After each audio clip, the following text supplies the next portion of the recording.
everybody. Today we're going to talk about different plant adaptations, and I'm going to send you out into the world and have you take some pictures of yourselves with plants that have those adaptations. You'll post those pictures to Google Slides or Google Doc, answer a few questions at the end, and post that to Canvas for your assignment. And we'll talk more about that in just a few minutes, but let's jump on in and talk about plants. So plants are autotrophs. Auto means self and troph means feeders. So these are self-feeders and they make their own food through photosynthesis, which we've talked about a lot.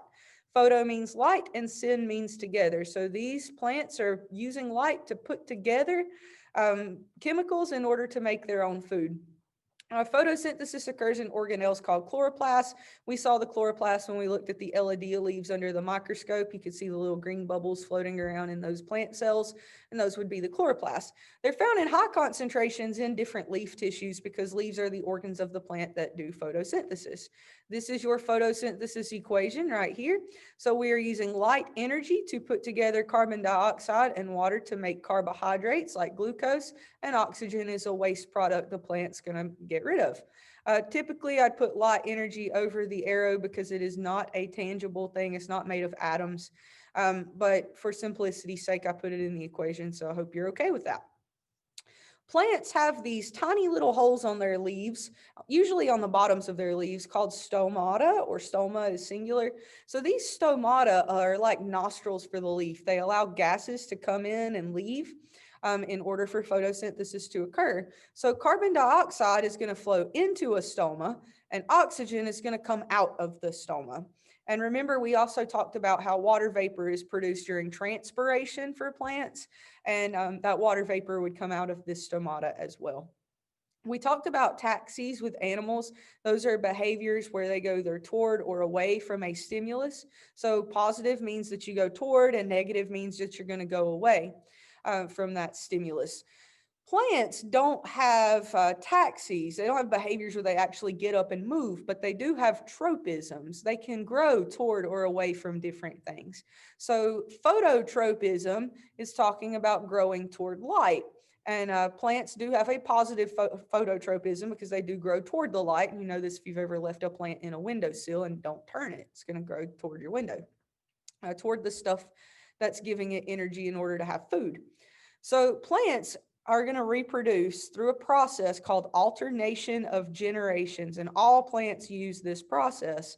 And there are two life stages to alternation of generations. There's two physically different parts of the plant's life cycle. So we have the sporophyte stage, which is diploid, and the gametophyte stage, which is haploid. And to help you, I've put the definitions of haploid and diploid back here on the board. Haploid means you have one set of chromosomes. Diploid means that you have two sets of chromosomes. So gametophytes make gametes. They make eggs and sperm, and these are haploid. They have one set of DNA, just like their eggs and sperm do. Sporophytes are going to grow after eggs and sperm have come together, after the fertilization. So these are diploid. They have two sets of DNA. Non-vascular plants do not have xylem and phloem. These are conducting tissues we talked about in the differentiation lecture. So xylem carries water for a plant, and it can only carry water, and it can only carry it up. It cannot go both ways. It cannot carry anything else. Phloem can carry water and nutrients up or down a plant. So if the plant makes extra glucose in its leaf and needs to get that glucose to the root to be stored as starch, it would use phloem to carry that nutrient down. So it's got a little bit more flexibility in its use. So non-vascular plants do not have this xylem or phloem, and they're going to be very short as a result, and they're going to grow in really moist environments. So they use a process called capillary action. You've seen capillary action before, probably. You have these little tiny tubes. If you've ever had your finger pricked at the doctor and they draw the blood up into that little tube. I'm going to show you with water because I don't want to prick myself. But so capillary action, I can just barely touch this tube to this water. And you see that the water was drawn right into the capillary tube. And that's going to happen because water is both cohesive and adhesive. It sticks to each other and it sticks to other things. So as the water molecules start to stick to the side of this tube, they're going to be pulling other water molecules behind it, and it's going to climb to a certain point until gravity takes over and it can't go any higher. So the smaller the tube, the higher the water can climb. So you see it climbs this high in a capillary tube. If you've ever put a straw in a drink, then you'll notice it climbs just a little bit up the straw, but the straw is wider, so the fluid won't go as far. So capillary action works with these really small plants. You can imagine a moss has a very tiny tube, so it can probably carry water even higher than our little capillary tube can. So non-vascular plants are going to use spores in order to reproduce. A spore is a haploid thing. It has one set of DNA. And we'll look at how this works in your life cycle here in just a minute. So that spore is going to start to grow into a plant, which is the green part that you actually see in your non-vascular plants. So it is the dominant phase, is what you see when you look at these plants outside. This is the gametophyte stage. It's going to grow the gametes, the eggs and the sperm for the plant. And your non-vascular plants are your mosses, your liverworts, and your hornworts. So let's look at how this works. You have these little structures that are going to make your spores. Spores, again, haploid. They have one set of DNA. This spore is going to land somewhere favorable, and your spore is either going to grow into a male plant or a female plant, okay? And once it's grown up, now remember, this is haploid because it's just growing from this one set of DNA. So once it's grown up, it's going to make sperm in the male plant, and it's going to make eggs in the female plant. So you can see these structures a little closer. This is where the egg is going to be held, and this is where the sperm is going to be held. And we call these splash pads in mosses because this sperm needs to get to this egg. Well, how does sperm get to eggs? It has to swim. And where's it going to get the liquid to swim? From rain. So as it rains on these splash pads, the rain can pick up this pollen and splash on over, carrying that water and sperm to this egg. And remember, tiny tubes suck water really well. So we've got this tiny tube going into the egg. It's going to suck that sperm-laden water in there, and that sperm can then fertilize the egg. Now we have a diploid structure. We have a zygote. Okay, sperm has met egg. And out of this egg, it's going to stay in here, and we're going to get a structure that grows from this egg called the sporophyte. Okay, so this little part right here is diploid. It's got two sets of DNA, and that DNA is going to be split apart during meiosis to make your spores. Okay, and then your life cycle will start over again.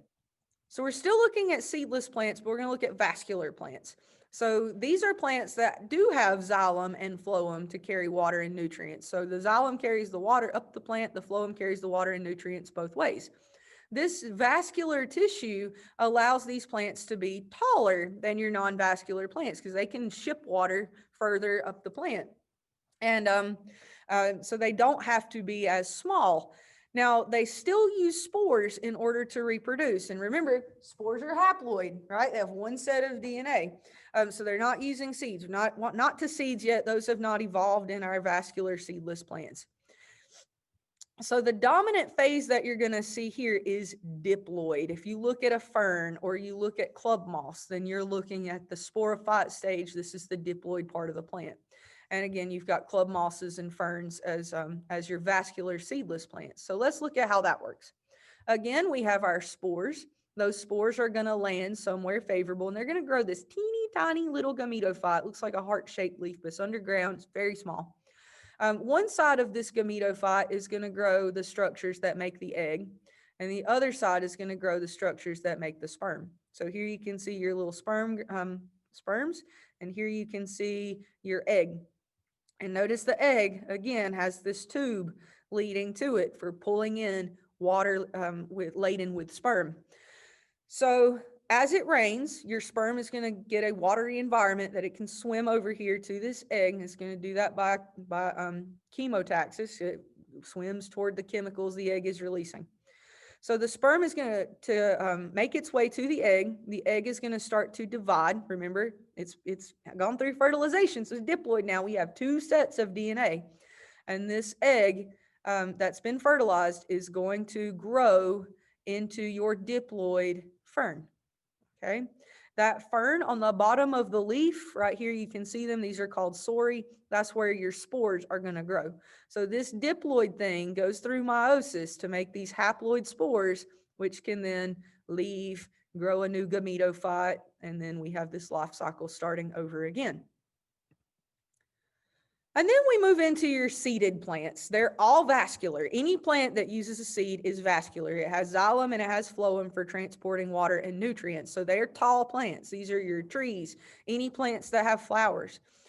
So they use seeds in order to reproduce. Now, seeds are going to be diploid. They have both sets of DNA. This is after the egg has been fertilized. So the dominant phase that you're going to see with any of your seeded plants is diploid. You look outside and see a pine tree, it's got 2 sets of DNA. You look outside and see a plant with flowers, it's got 2 sets of DNA. So your sporophyte stage is what you're going to see. Now this includes gymnosperms, which are pine trees, and other kinds of cycads, for example, and there's a few others that make up the gymnosperm clade. Angiosperms are your flowers, okay? So they all have flowers. Any plant you can think of with a flower is an angiosperm, and it would be vascular and it would have seeds. Gymnosperm means naked seed. The word gym comes from ancient Greeks that would go work out in these areas called gyms, but they didn't want to get their clothes dirty because it took a lot of effort to wash clothes. Not like they could just throw them in a washing machine. So they would actually take their clothes off and work out naked, and that's where the word gym came from. So gymnosperms do not enclose their seeds in a fruit. They're naked. These are vascular plants, so they do use xylem and phloem to transport water and nutrients, so they can be quite tall, much taller than your non-vascular plants like your mosses and your liverworts, for example. They do use seeds to reproduce, and seeds, again, are diploid. They have 2 sets of DNA, and those seeds are going to be found on the cones. There's usually 2 seeds that sit on each part of the cone. The dominant phase you see is diploid. So if you look at a pine tree or you look at a cycad, this is an example of a cycad, then you're looking at the diploid structure of the gymnosperm. And it is the sporophyte stage, so it's going to be making the spores. Now this includes conifers like your pines, your spruces, your cedars, that kind of thing. It also is going to include your cycads. And cycads make some of the biggest cones in the world. They usually live in very tropical environments, and there are some cycads that you can buy from Lowe's, for example, like the sago palm. It's very toxic to dogs and cats. So if you have one of these and your dog or cat gets into it and starts chewing on it, then it can actually poison your animal. And there is no cure for that poison. So if it does get enough in it to be toxic, then it can kill the animal. And there's nothing that the vet can do about that. So something to be wary of. So let's look at your life cycle. We have a male cone that's going to produce the spores that we call pollen. And we have a female cone that's going to produce the spore that's going to grow into the structure that makes the egg. And this structure is so small that you're not going to see it, okay? So your pollen grain is going to be blown by wind over to this female cone, and it's going to land on this structure that's holding the egg. The spore has grown into this structure that has the egg in it. Now, after the pollination has happened, when the pollen has met the other spore, it can take a year for fertilization to actually occur. So that pollen grain is going to grow into a gametophyte that's going to make sperm. And then that sperm will be delivered to this egg about a year after the pollen gets there, which is kind of neat. So that egg is going to be fertilized and it's going to become a seed. And that seed can then be dropped. Remember, it's got 2 sets of DNA, one set from the pollen and the other set from the egg. And this seed can grow then into your diploid pine tree that you're going to see, and then this life cycle will start over. Angio means vessel and sperm means seed. So these plants put their seeds in a vessel, and that vessel is going to be a fruit. That fruit is going to have lots of carbs with it, lots of starches in particular, to give that developing seed energy so that it can grow into a plant. Angiosperms are vascular. They have xylem and phloem for transporting water and nutrients, and that makes them taller than our non-vascular mosses and liverworts and hornworts. They all use flowers. Any plant you've ever seen with a flower or and a fruit, because they have both, is going to be an angiosperm. And they're going to use seeds in order to reproduce. The dominant phase that you're going to see when you look outside at these angiosperms is diploid. It's got 2 sets of DNA. So we call this the sporophyte stage. It's going to grow the spores for the plant. And this is going to include all your flowering plants. Monocots and dicots are 2 groups that we split flowering plants into.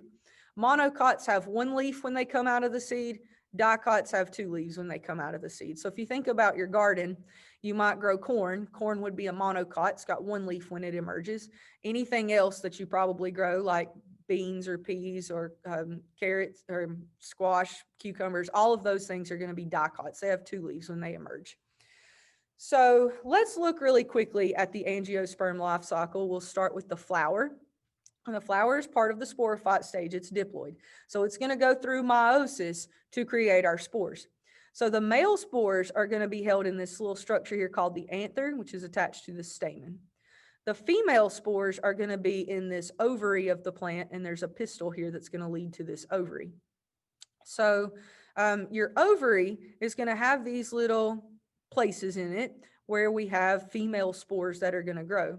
And these female spores are going to then give rise to the egg. You can see the divisions here that are going to give you this egg. This is an egg here in the middle, the green part. The male part, the anther, is going to grow these spores that we call pollen. Okay, we talked about pollen a minute ago. And this pollen grain is going to land on the pistil, and then it's going to start to grow. Remember, we're making a gametophyte here. So this pollen grain grows down into the ovary, and there it's going to deliver the sperm that it has made. Okay, so the pollen is the gametophyte stage, and the sperm is the gamete. And that sperm is delivered to this egg, and that's going to give you your embryo, which is going to be wrapped up in a seed coat. So you got a seed. Now, once this egg has been fertilized and you have a seed, this ovary is going to start to swell, and there are lots of carbohydrates are going to be sent into that ovary, and that's going to make your fruit. So when you eat things like grapes or apples or oranges, whatever fruit, then you're eating the ovary of the plant. Yeah, it's kind of gross, I know, but it's really cool. So this seed will then land somewhere, and that fruit, again, has lots of nutrients and lots of energy sources that seed can use to grow into a diploid little flowering plant. And that's how the life cycle of your angiosperm works. I'm not too worried about the life cycles, but do make sure you know what a vascular and non-vascular plant is, and also know the difference in a seed and a spore. So here's your assignment. We're going to make a Google Doc or a slide set, and you're going to go outside and you're going to find these 4 different kinds of plants. So non-vascular plant like a moss, a vascular seedless plant like a fern, an angiosperm, anything that has flowers. You might not find flowers at this time. It's quite cold outside, but you can still find plants that had flowers at some point. Gymnosperms, things like pine trees, or you can even take a picture of the pine cone. That's fine. Okay. And then you're going to paste. You have to be in the picture, though. That's the rule. You have to be there with your plant. So paste your pictures of yourself into your document, either your doc or your slide set, doesn't matter to me. And then include a text box. You can even put it in the title if you're using the slide set of which thing here that your picture goes with. So if you take a picture with yourself with moss, then you would label that picture non-vascular plant. Okay. You get 20 points for every picture that you put in. There's 4 that you need, so that'll give you 80 points. You have to be in it to get full credit. And then you'll answer these questions on the next slide in this document as well. So your questions, there are 5. They're 4 points apiece, and you can find pretty much all of these answers in this PowerPoint, or I've told them to you. So the process that plants use to obtain their food, organelle that does this process, how plants exchange gases. Here I'm looking for the structure on the leaf where the gases come in and out. Know the difference in a vascular and non-vascular plant, and the difference in a seed and a spore, especially which one is haploid and which one is diploid. Okay. Spores, really advantageous for a plant to use. They're really light. They can be carried by the wind. Seeds are a little bit heavier, but again, you've got that cone and you've got the, or the fruit that's going to help that seed to survive. Please contact me if you have any questions, but hopefully you have fun on your little scavenger hunt and it'll get you away from your computer screen for a little while. This is the only assignment you have for this unit, so please make sure that you turn it in. It is a quiz grade. All right, have a good day. Have fun out there.